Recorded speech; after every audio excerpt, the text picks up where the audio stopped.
Everyone, welcome to your weekly edition of Show Me How It's Done. My name is Laura Nerbonis and I'm an independent Stampin' Up! Demonstrator in Edmonton, Alberta, Canada. Now today I have a very fun card to share with you. It is featuring the Wintery Treetops bundle from our 2024 mini catalog. Now I call this the holiday catalog. If you haven't seen the front, it looks like this guy, so it doesn't get confused with the catalog that comes out in January. This one is holiday themed, but it of course has autumn in there. If you are somebody who has seen this and you're missing the Halloween stuff, I do just want to mention it was pre-released in August because Stampin' Up! Was noticing that the window for people to order if we started in September for them was very small. So if you go to lauranerbonus.stampinup.net, in the search box, you can type online exclusives. You will be able to see a whole plethora of Halloween products. I shouldn't say plethora, but there are a few in there. And then also if you type in the word scrapbooking, you'll be able to see some scrapbooking kits, which include Halloween paper and a Halloween stamp set. So that's what you should do if you're looking for Halloween. But if you were looking for autumn, fall, Christmas, winter, we're going to go to this little catalog here, and this is on page 30 and 31. So I'm featuring today mostly the die sets from this Wintery Treetops bundle, but of course you can add in any sort of sentiment from the stamp set, and then we're using the paper, the Nests of Winter, to complete our project. Now, I do want to mention that as always with holiday catalog items, you need to be mindful that they're while supplies last. So, of course, right now it seems like you have lots of time to order because this should be available till December. But if there's something that speaks to you, especially something that you can use all winter, kind of like this sort of bundle, you might want to jump on ordering that. So either chat with your demonstrator about that or message me. I'm more than happy to help. You can also shop online too. So we're going to get crafting with this card. I will let you know that I started to film this tutorial and then my doorbell rang and I had to go answer it because I had to sign for something. So I am refilming this from basically the point of building my card base. So I didn't want to take it all apart. I'm going to walk you through the measurements that you're going to need for this card, but I'm going to just start from this point. So to make this card, I will let you know all the measurements and materials are listed in the description. So if you get stuck at any point, if I've gone a little too quickly, just hit pause, go to those descriptions, and just cut all your pieces, okay? So please don't feel like you have to keep up. I have everything cut and prepped, so I'm cheating a little bit. You're gonna have to run around and find some of these things. Okay, card base. I have gone with Smoky Slate. This is my card base in the background here. You can choose any color you want. For example, here's one that I did with a crushed curry base. So who knows, you might decide to go off the rails. You might do a cherry cobbler to tie in the red. You might do early espresso to tie in brown. This card can be yours to do with what you will. I'm just showing you an alternative, okay? So I'm using Smoky Slate. I've cut it at 4 1/4 all the way down to 11. And then so that I have a full card to fold in half, I'm putting a score mark at 5 1/2 so I can fold this. There's your card base. Now on the inside of our cards, we always like to have something that you could write on in the future. I'm using basic white for that, and it's going to be 4 inches by 5 1/4. And I've attached it just with a very flat adhesive. You can use tape, seal, glue, whatever your preference is. Go ahead and attach that right now. And in the future, when you decide who this card is for, you might come back with this stamp set and add a little sentiment.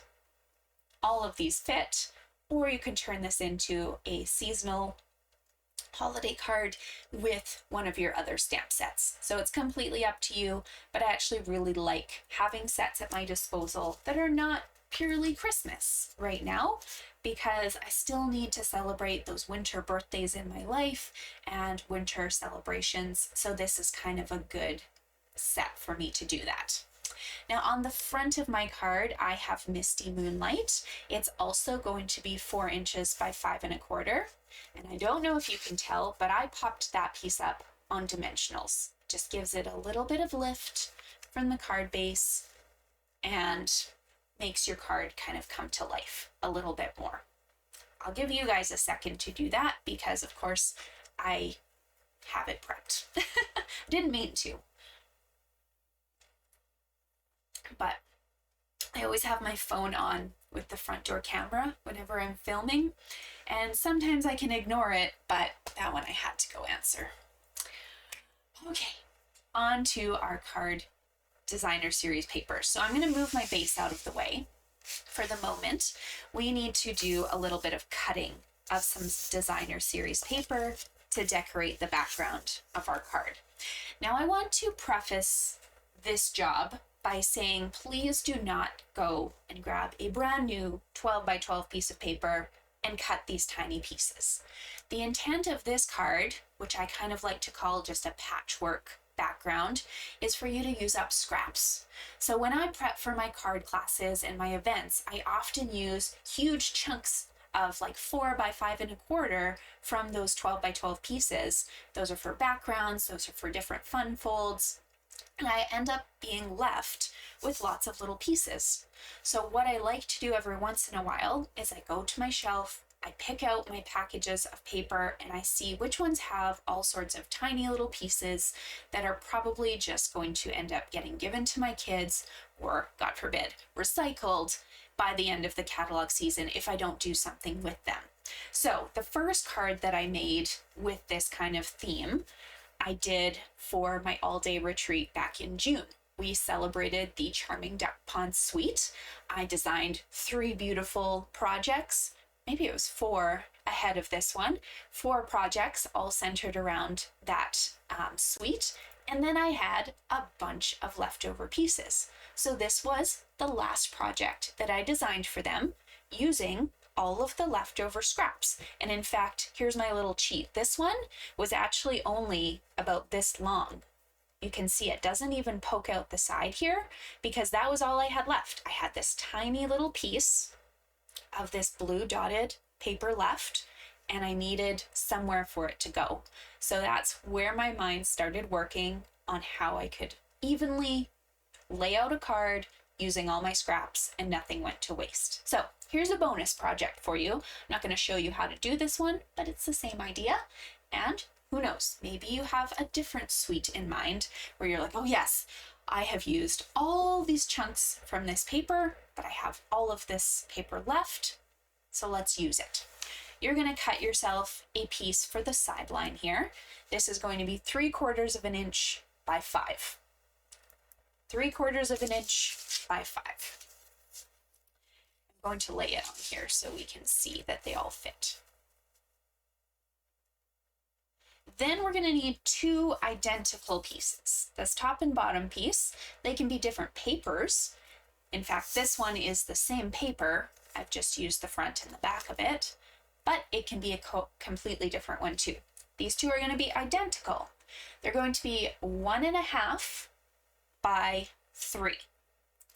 Now I will caution you, we're going to lay them out, and if before we start attaching things, you feel that your spacing is a little too tight, you might end up taking a little bit of space off of this next one, okay? So I'm going to give you this measurement as 2 by 3, but if I stick it in here and I don't have any blue sticking through the middle, or I'm not happy with that spacing, I can just come in and trim off a tiny bit. I actually am pretty happy with this. I think it's pretty good. But if you looked at your papers and you're like, no, I want a little bit more showing, this middle piece would be the one you trim off. So I'll go over this once more, but remember all those measurements are in the description, so you can always hit pause. 3/4 inch by 5. 1.5 by 3. You'll need 2 of them. And then 2 by 3. That's what you're needing for this card. And I would suggest you just do this one at a time now using flat adhesive. We're going to attach these onto our card base. You could use a dimensional at this point if you really wanted to, but if you're planning to mail this, usually the rule of thumb is you can have about 3 layers of dimension before you start getting into trouble with Canada Post, and we don't want to do that, okay? So I'm putting this layer on flat. Got my tape, and I'm just going one piece at a time so that I can make sure it's lined up correctly. Do the top and the bottom of this section, and then, like I said, if you decide you have too little space, you can easily trim this middle piece before any frustration sets in, okay? Top and bottom, we're lining those up basically to our 3/4 inch strip. And then I'm confirming that there's space in here for this one. I'm happy with that, and I'm going to trim.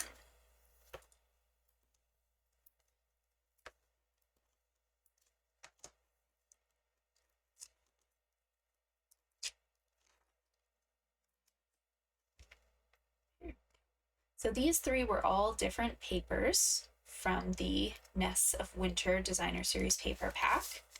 There's some beautiful birch patterns in there and some very subtle kind of nature scenes. And then there's also a bunch of papers with birds like this. So this bird is identical to the one in the Wintery Treetop set. When I run this as a class, I would of course get people to try their hand at using some blends markers to color this, to have a little bit of fun with it. We would stamp it in Memento Black, or we could try Early Espresso. Just keep in mind Memento Black is intended for you to color with blends. It won't pull the color in because it has the same water base as the alcohol, or sorry, an alcohol base. Same with the blends markers. If you used Early Espresso, you can. You just have to be a little bit more careful that you're not going to pull any brown when you're coloring in yellow. So I'm not demonstrating blends today. If you do have questions about how to use blends, send me a note. I can guide you to a video that I have demonstrated them in. And speaking of videos, I do post a new one every Tuesday at noon on YouTube. So please like and follow my channel. If you don't mind throwing a comment on this video or liking it, then it helps other people to be able to see it because it'll pop up on their threads. But go check them out. I have a whole plethora of them for you to check and see. This guy here, you could stamp, or like I said, you can take the die from the set and cut out our designer series paper for the bird we're using today.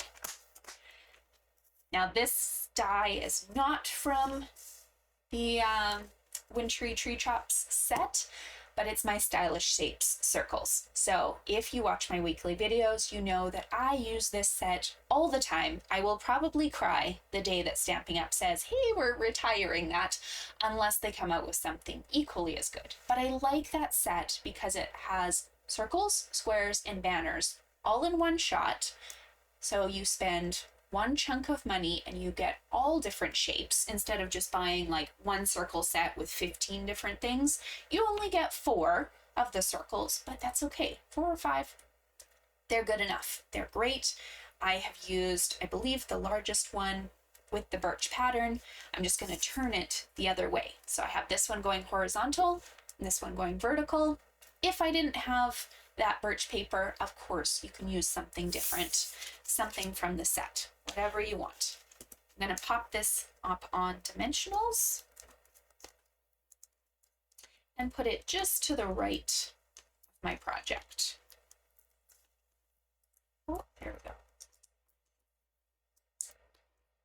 Definitely a work smarter, not harder person. And so when people come to me, and many do, who attend my classes for the first time and they're trying to figure out what to start with, this is the die set that I guide them to if they own a cut and emboss machine. Of course, if they don't, if they've got nothing, we start with the basics. We start with the trimmer, we start with a Memento black ink, we start with one stamp set of sentiments so that they can add those to a bunch of projects, you know, those kind of things. But if they have a cut and emboss machine or a Big Shot or Catalogue, whatever they have, that would be the set I would suggest starting with. Also in my starter kit, take your pick tool and a bone folder. I always love when you guys send me questions. I try to get the answers out there for you, and somebody was asking what I would suggest to start with. So trimmer, absolutely, because it's got a score blade and a trimmer on it. Bone folder, Memento ink pad, and a package of white paper. Those are my starters. And then from there, we move on to the take your pick tool, move on to a stamp set with sentiments, and so on. So fun. Okay, so I'm going to throw back these ones in case you want to do a screenshot and have all of the ideas in one place. But I hope you guys enjoyed today's video. I hope you're having fun playing with your items. If you decided to use scraps from something else, please let me know. I know you can't post on the YouTube videos, but I do always throw these up on my Facebook page, Lauren Scraplet, and you can add comments. So you can add your your photo of whatever suite you've used, because I love seeing that. Thank you guys so much for watching. Thank you for tuning in, and I hope that you have a wonderful rest of your week. Bye.